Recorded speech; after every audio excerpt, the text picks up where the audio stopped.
This is probably going to be one of the most challenging school years on the books, probably of course, for the kids, but also for the parents, and including, in in the memory of a parent as well going to school. So there's a lot of things that families are going to need to take into consideration this year when they're deciding on whether their child's going to go to school in the school or to stay home and do virtual school.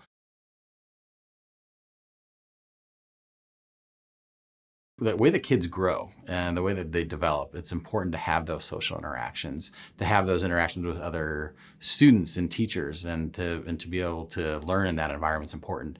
Other things that we think about, there's a lot of resources that schools have, of course, for children that we just don't have in our house, and including social workers, including other teachers if there's specific challenges that certain students have. There's those resources where those people can help students kind of get through those challenging pieces of their schoolwork that maybe that a parent cannot provide at the home.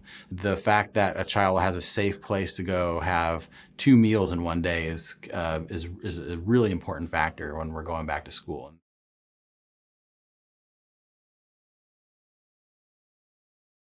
If children go back to class, they're certainly at a higher risk of contracting COVID and bringing it back into the home.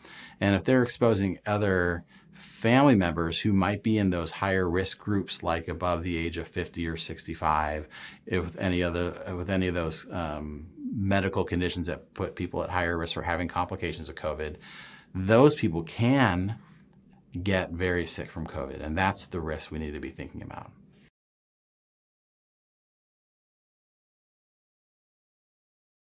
The good things are the fact that you're minimizing your risk of contracting COVID, of course.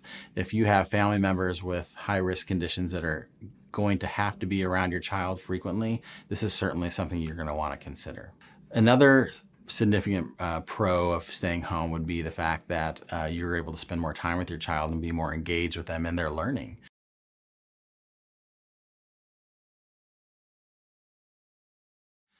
Some of the cons would potentially again be, having that limited social interaction. Another thing to consider would be if parents have to work, and if they have to work, that of course this distance learning is going to be much more challenging. And the other thing we need to think about is how well your child learns. And if you're in a situation where you feel like your child learns well virtually, and you can provide that support structure at home, I think it'd be an excellent option for those kids.